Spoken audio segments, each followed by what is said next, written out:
코로나19로 취소됐던 서산 팔봉산 감자축제가 이번 주말 3년 만에 대면으로 개최됩니다.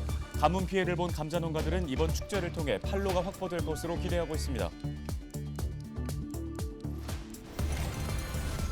지난달 청와대가 74년 만에 일반인에게 개방되면서 매일 수만 명의 관람객들이 몰려들고 있습니다. 청와대 내부 모습을 기자가 간다에서 자세히 소개해드립니다.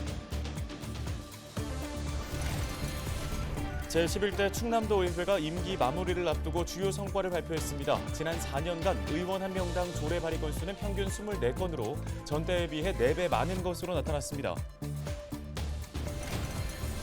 해안국립공원 내 해수욕장에 여름철 한시적으로 야영장 설치가 허용됩니다. 해안군은 시행령 개정에 따라 피서객들에게 편의시설을 제공하고 지역 경제 활성화에 도움이 될 것으로 기대하고 있습니다.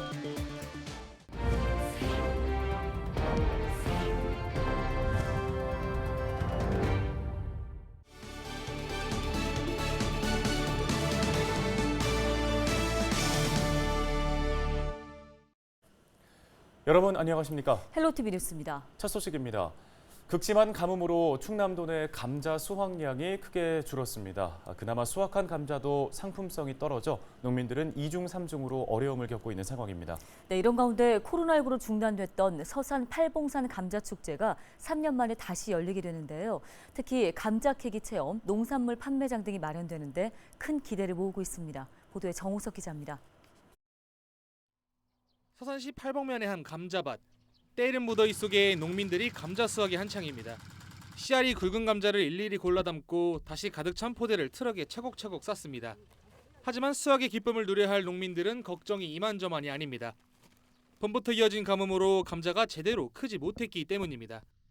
전년도 수확량의 한 60% 정도뿐이 수확량이 안 나오고 있습니다.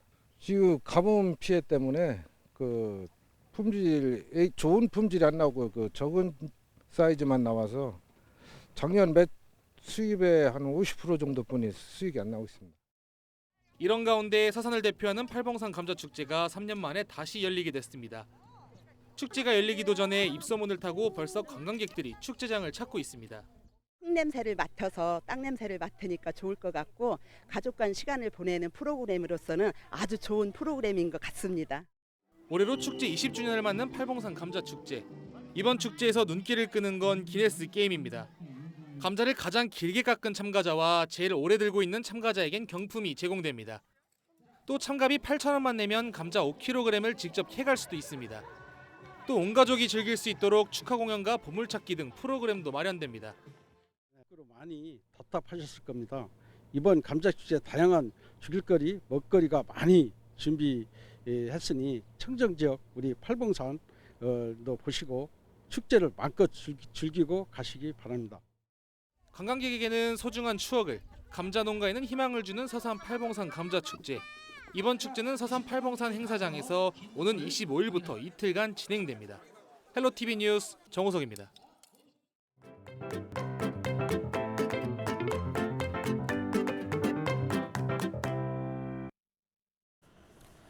다음 소식입니다. 지난달 일반 국민에게 개방된 청와대에 전국에서 관람객들이 몰려들고 있습니다. 온라인 사전 예약을 신청한 인원만 수백만 명에 달한다고 하는데요. 네, 하지만 매일 정해진 인원만 입장을 할 수 있다 보니 아직 관람 기회 얻지 못한 분들 많으실 겁니다.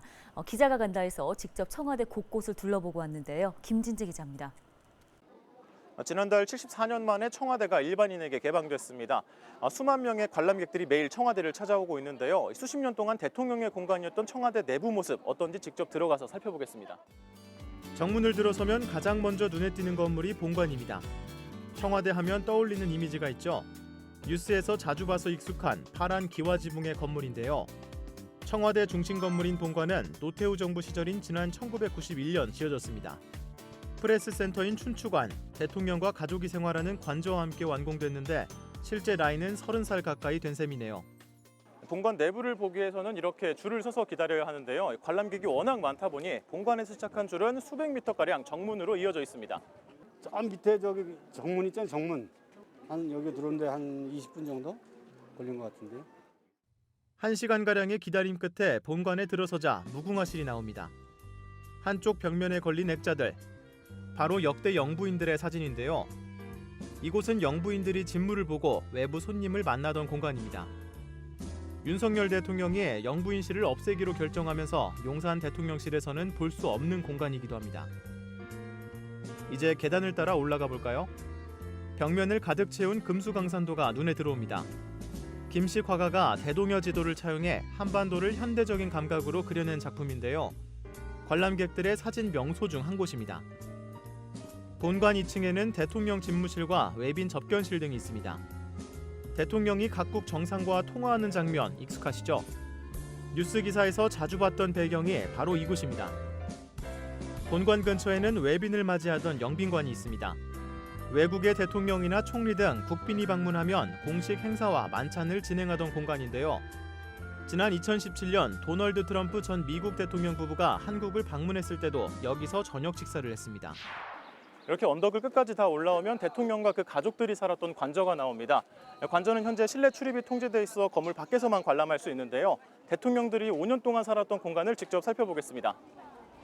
관저는 생활 공간인 본체와 접견실인 별채, 그리고 전통 양식의 뜰과 사랑채로 구성돼 있습니다.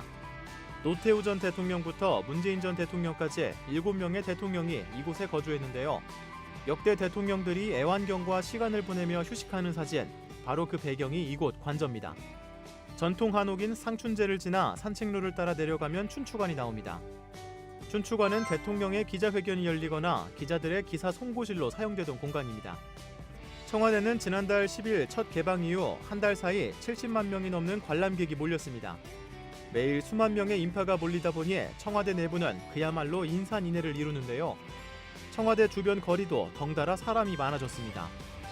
서울시 분석 결과 청와대 주변 유동인구는 3배 넘게 늘었다고 합니다. 결국 청와대 국민개방추진단은 지난 12일부터 하루 3만 9천 명이던 관람 인원을 4만 9천 명으로 늘리고 예약 방식도 기존 추천 방식에서 선착순으로 바꿨습니다. 청와대를 직접 돌아다녀 봤는데요. 관람객이 워낙 많다 보니 시설물 관람에 대기가 필요하다는 점, 그리고 가까운 주차장이 없다는 점은 방문 전 참고하시면 좋을 것 같습니다. 기자가 간다, 김진재입니다.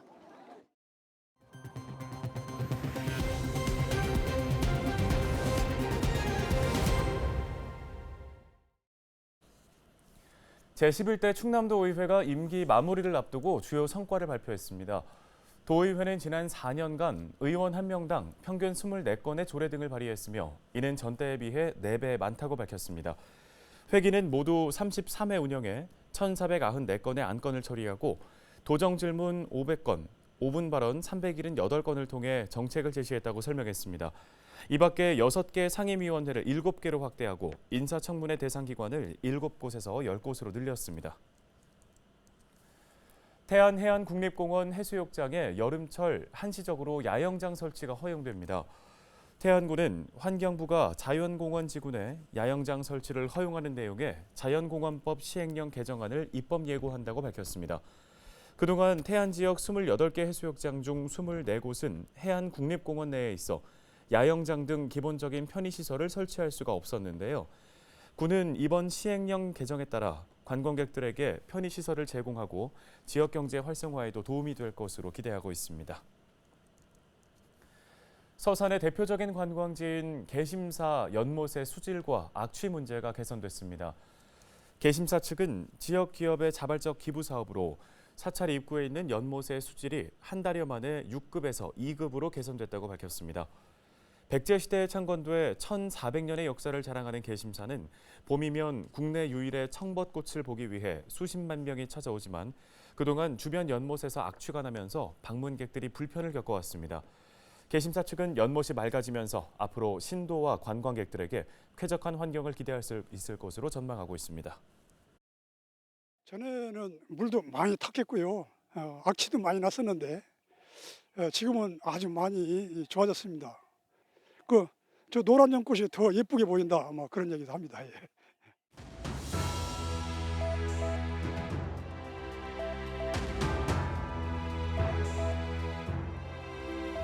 많은 분들이 방송이나 영상을 통해 이미 보셨을 텐데요. 다시 봐도 가슴 벅찬 순간입니다. 국내 독자 기술로 개발된 한국형 발사체 누리호가 성공적으로 발사됐습니다. 본격적으로 하늘 문을 연 셈입니다. 우리나라의 우주 탐사 역사는 30년 전에 시작됐는데요. 1992년이었죠. 이름도 익숙한 우리별 1호. 우주탐사 30년사의 첫 획을 그었습니다. 이로 인해 우리나라는 세계 22번째 인공위성 보유국이 됐고요. 이후 우리별 2호와 3호 개발, 또 다목적 위성인 아리랑 시리즈에 이어서 2008년에는 첫 우주인을 배출하기도 했습니다. 발사체 개발도 20년이나 되었습니다. 2013년 세 번째 도전 끝에 발사에 성공한 나로호, 그리고 이번에는 누리호 2차 도전에 성공하면서 새로운 역사를 쓰게 된 겁니다. 세계 7대 우주 강국 반열에 오른 대한민국. 우리 우주인의 달 착륙도 기대해 보겠습니다. 데일리 브리핑이었습니다.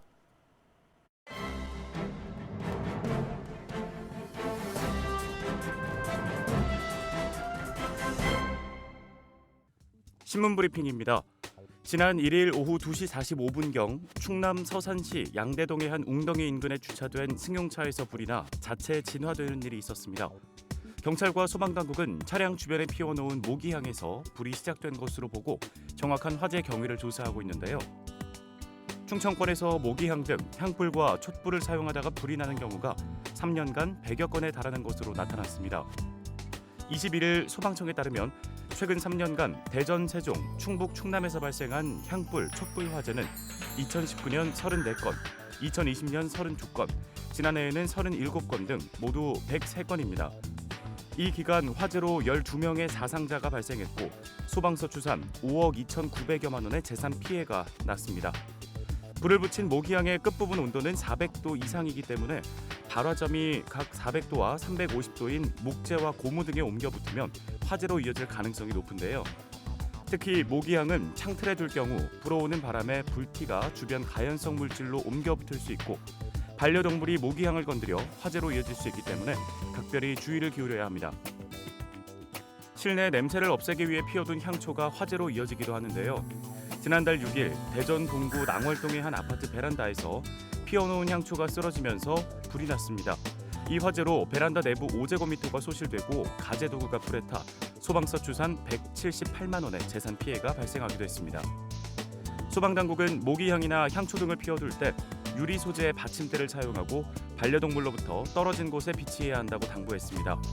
대전 소방본부 관계자는 모기향을 다 쓰고 난 뒤에는 물을 부어서 완전히 꺼졌는지 확인해야 한다며 화재의 위험이 있는 모기향보다는 액상형 모기약 등을 사용하는 게 좋다고 덧붙였습니다. 신문 브리핑이었습니다.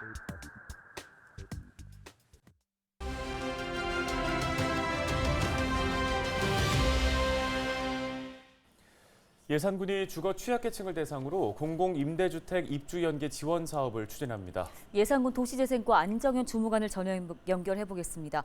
자, 주무관님 먼저 비주택 거주자들을 지원하는 이번 사업 어떤 내용인지 좀 들어보겠습니다. 네, 저희 예산군에서는 주거 취약계층을 대상으로 공공임대주택에 입주할 수 있도록 지원하고 연계하는 주거 취약계층 주거사다리 지원 사업을 추진하는데요.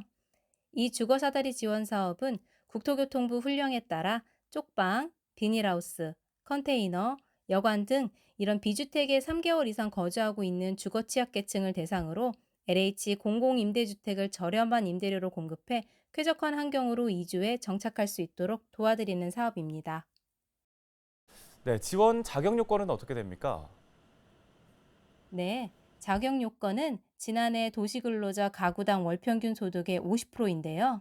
단 1인 가구는 70%를 적용하여 209만 4,142원, 2인 가구는 60%를 적용해서 273만 7,521원이며 총 자산가액은 2억 1,500만 원 이하, 자동차가액은 3,496만 원 이하인 무주택 가구를 대상으로 지원하고 있습니다.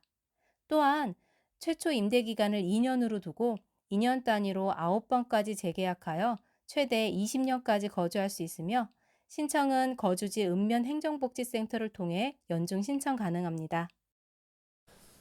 네, 알겠습니다. 오늘 말씀 여기까지 듣겠습니다. 예산군 안정현 주무관이었습니다.